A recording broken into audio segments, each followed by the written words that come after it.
నీళ్లుండి కూడా ఎత్తకపోవడానికి ఇవాళ ఏం చేయాలి? మిమ్మల్ని నీళ్లు కండ్ల ముందు నీళ్లు ఉండగా కూడా ఒడిసి పెట్టాల్సింది పోయి మీరు కిందికి విడిచిపెడుతుంటే మీకు ఉరి శిక్ష వేసినా తప్పులేదు. ఇది చాలా దుర్మార్గమైనటువంటి పని.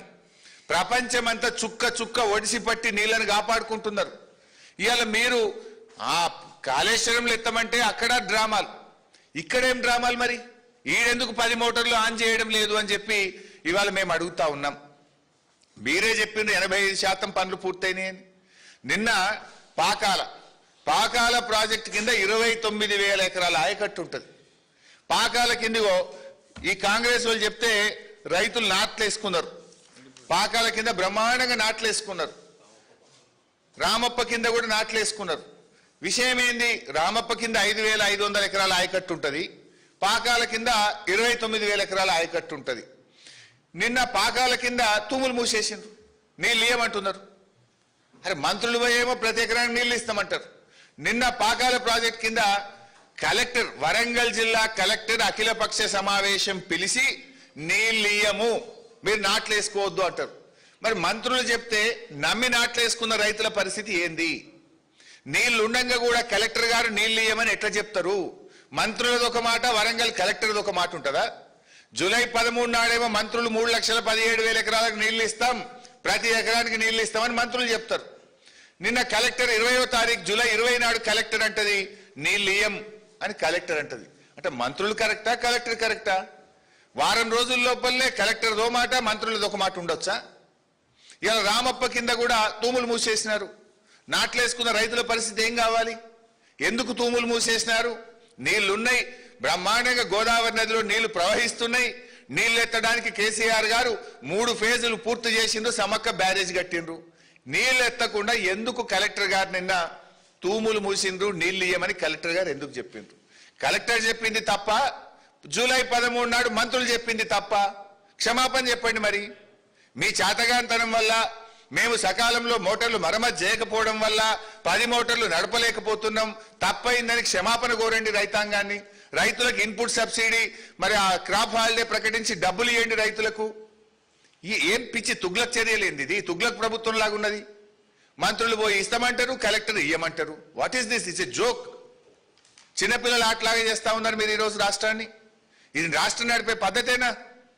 మేము అడుగుతా ఉన్నాం. ఇది చాలా దుర్మార్గమైనటువంటి పరిస్థితి. నిజానికి రైతులు ఎంత కష్టపడతారండి మనకు తెలియదా?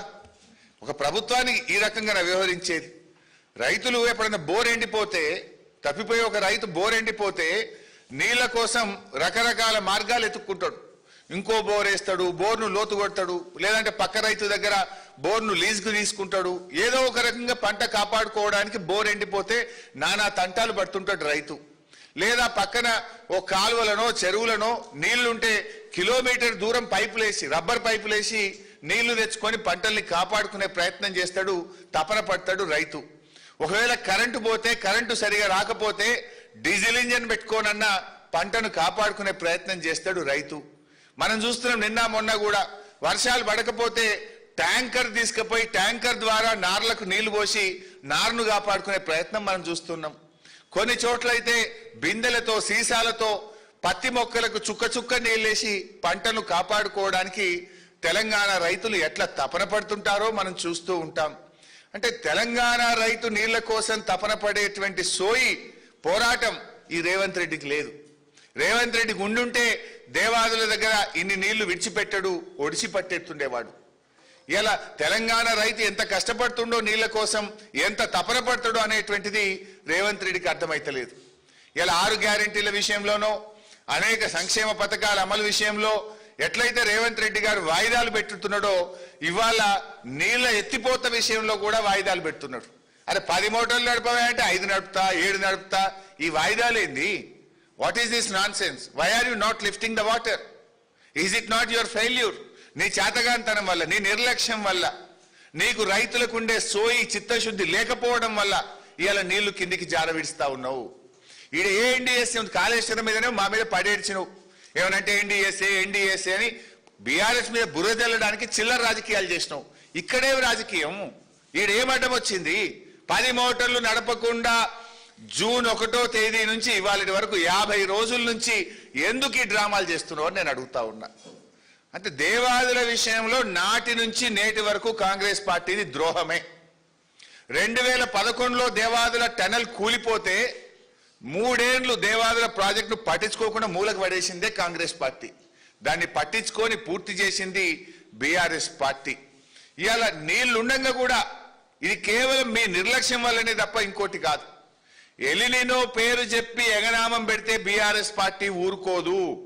ఇది ఎలినినో తెచ్చిన కరువు కాదు, కాంగ్రెస్ నిర్లక్ష్యం వల్ల వచ్చిన కరువు ఈ వరంగల్ జిల్లాకు. ఎలినినో ఉంది గనుకనే ప్రతి బొట్టును కూడా ఒడిసి పట్టుకోవాల్సిన బాధ్యత ఈ రాష్ట్ర ప్రభుత్వం మీద ఉంది. ఈ ముఖ్యమంత్రి రేవంత్ రెడ్డికి మాట్లాడితే తిట్ల మీద ఒట్ల మీద ఉన్న ధ్యాస నీటి బొట్లు ఎత్తే విషయంలో రేవంత్ రెడ్డికి లేదు. మాట్లాడితే తిడుతూనే ఉంటాడు కదా మమ్మల్ని. గా తిట్ల మీద ఉన్న సోయి ఏమనంటే ఆ రాముల వారి మీద ఒట్లు పెడుతుంటాడు తాపుకోసారి, అవి కూడా తప్పుడే. ఆ ఒట్ల మీద ఉన్న శ్రద్ధ, రాజకీయాల మీద ఉన్న శ్రద్ధ నీటి బొట్లను ఎత్తడం మీద పెడితే నీకు కొద్దిగన్న పేరు మిగులుతుంది, లేదంటే చరిత్రహీనుడిగా రేవంత్ రెడ్డి మిగిలిపోతాడు.